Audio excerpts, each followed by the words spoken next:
Bonjour les amis et bienvenue sur ma chaîne. Alors d'habitude je vous partage un peu mon quotidien en tant qu'étudiante infirmière, je vous parle un peu d'écologie, de féminisme, enfin de plein de petites choses comme ça. Mais là j'ai décidé de faire une vidéo un peu plus tranquille, un peu plus relax dans ma petite chambre pour vous parler de mes séries Netflix du moment. Je vais vous parler de 3 séries et 2 documentaires que je vous encourage vraiment à regarder parce que en tout cas moi je les ai beaucoup aimés. Si tout d'un coup vous cherchez quelque chose à regarder, c'est des séries et des documentaires qui m'ont beaucoup plu, donc que je vous recommande. On va tout de suite commencer par la première série que j'ai regardée, je pense il y a 2-3 mois, quelque chose comme ça, et maintenant on attend un peu les nouveaux épisodes.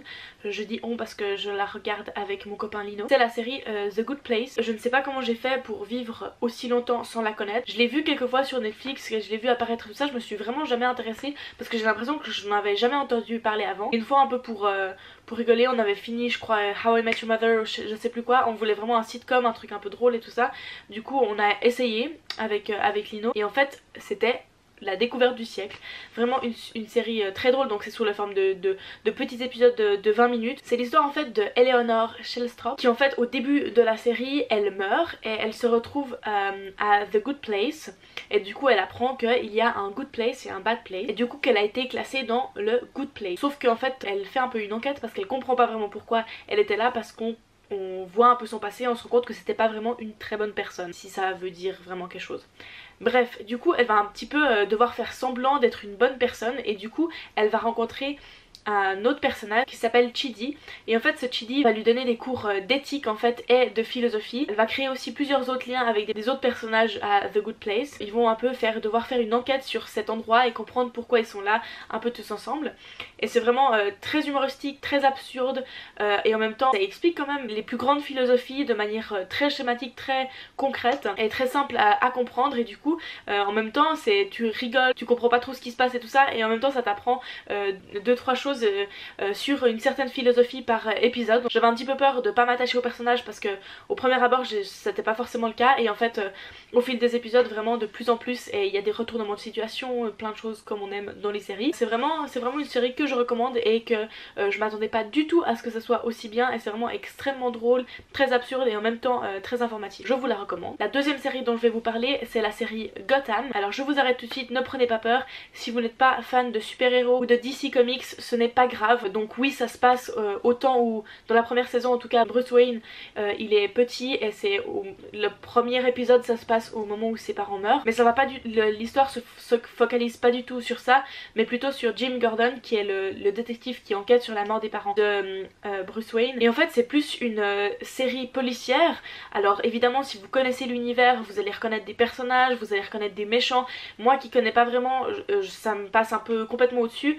C'est assez drôle de regarder du coup avec quelqu'un qui connaît bien, parce que du coup ils font ah tu vois ça c'est ci et ça c'est ça, mais si c'est pas le cas, vous avez personne avec qui la regarder, il y a aucun souci. C'est vraiment des enquêtes en fait à chaque épisode dans un univers un peu particulier, et en même temps il y a ce Bruce Wayne qui grandit avec Alfred et qui vient de perdre ses parents, donc il y a tout ce schéma qui est aussi présent et qui donne un peu de piment à l'histoire. Donc je la recommanderais vraiment parce que c'est une série policière comme on les aime, mais avec un petit aspect en plus. Alors je peux pas vous en dire plus parce que on n'a pas tout à fait fini la première saison avec Lino. Pour l'instant c'est très bien et je l'aime beaucoup et je la recommande vraiment si vous aimez l'univers des super-héros, si vous aimez pas les super-héros mais plutôt les enquêtes, enfin bref, c'est un peu pour tous les genres. Dans le même univers, je pensais pas vous en parler mais ça me fait vraiment penser, et j'ai vraiment adoré cette série alors que je pensais pas du tout, c'est la série Titans. Alors je pense qu'elle est un peu plus connue, c'est vraiment aussi des super-héros mais qui est tellement bien tournée, qui est tellement bien enfilochée avec des personnages auxquels on s'attache vraiment,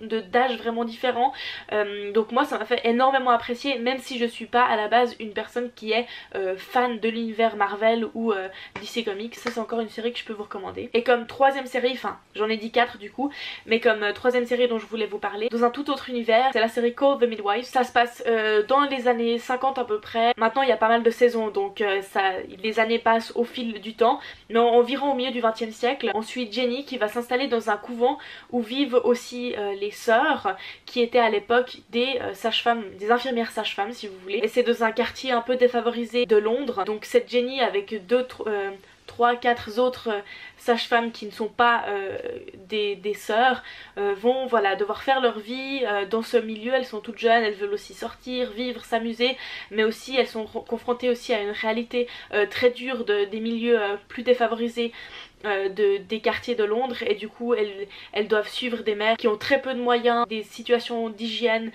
très défavorables à la naissance d'un enfant. Par épisode on voit en général au moins un accouchement, c'est vraiment à chaque fois très émouvant, et en même temps il y a une voix off parce qu'en fait c'est cette Jenny qui en fait on comprend qu'elle écrit dans un journal, je crois, si je me souviens bien, et puis du coup elle raconte son histoire à l'époque, à ce moment là, avec un regard un peu plus mature, un peu extérieur, et ça me rappelle la voix off de Desperate Housewives, donc moi ça me touche droit au cœur. C'est vraiment très bien amené, il y a des personnages très différents, c'est une série vraiment très calme. Si vous êtes intéressé par le domaine médical, c'est aussi très intéressant parce qu'on voit toutes les techniques qui ont évolué, etc.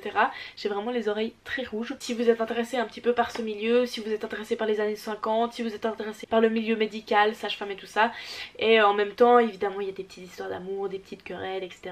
comme dans toutes les séries. Donc ça c'est les séries dont je voulais vous parler et qui me plaisent actuellement énormément. Alors j'ai vu énormément de séries dans ma vie, donc évidemment que je peux pas toutes vous en parler, il y en a 12 000 autres sur Netflix qui sont passionnantes. J'ai un peu choisi celles dont j'ai le moins entendu parler et qui valent vraiment la peine d'être vues. Et ensuite je vais vous parler encore de 2 documentaires qu'il faut absolument voir. Si vous êtes un petit peu intéressé par l'écologie comme moi en tout cas, et même si vous l'êtes pas, je pense qu'il faudrait encore plus les regarder. Le premier documentaire s'appelle Cowspiracy, je vous en parle dans absolument toutes mes vidéos, donc ceux qui suivent toutes mes vidéos, je suis désolée, je le redis encore une fois. C'est un jeune homme qui a étudié et qui a enquêter sur l'industrie de la viande et l'agriculture intensive.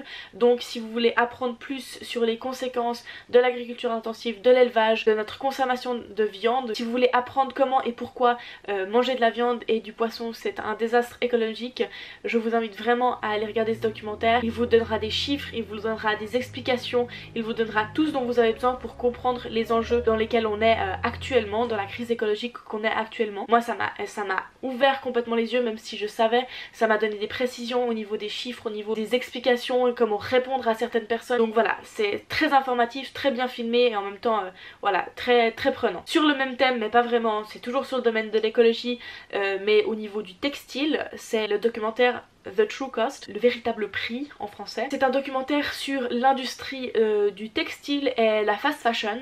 Donc si vous n'êtes pas au courant, l'industrie du textile est la 4e industrie la plus polluante du monde, et là ça vous montre vraiment l'impact que ça a, l'impact qu'on ne voit pas parce que ça se passe à l'autre bout du monde, au Bangladesh notamment, et ça nous montre en fait toutes ces choses dont on n'a absolument aucune idée, la pollution que l'on crée, les conditions dans lesquelles on met les personnes qui travaillent pour fabriquer nos vêtements, les maladies que ça leur inflige, et tout ça simplement pour s'habiller et plus être à la mode chaque jour et chaque mois. Donc je vous invite vraiment à regarder ces documentaires, encore plus si vous n'êtes au courant de rien du tout de ce que je viens de vous dire. Ils sont pas très longs, je pense 1 heure, 1 heure et demie chacun. Ils sont très simples à voir, ils sont pas compliqués à comprendre et ils sont très bien filmés, donc je vous les recommande. Il y a mon petit chat, donc je vous les recommande à 100%. Voilà tout ce dont je voulais vous parler sur ce que je regarde actuellement sur Netflix. Enfin les documentaires je les ai regardés il y a un petit moment déjà, mais je voulais l'inclure dans cette vidéo sur ce que je regarde sur Netflix.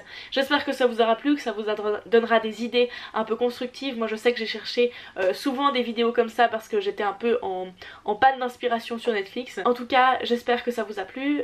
N'hésitez pas à vous abonner, à me suivre sur Instagram et à aimer cette vidéo si ça vous a plu et si ça vous a aidé pour qu'elle puisse être vue le plus possible, pour donner le plus d'idées à plein de monde.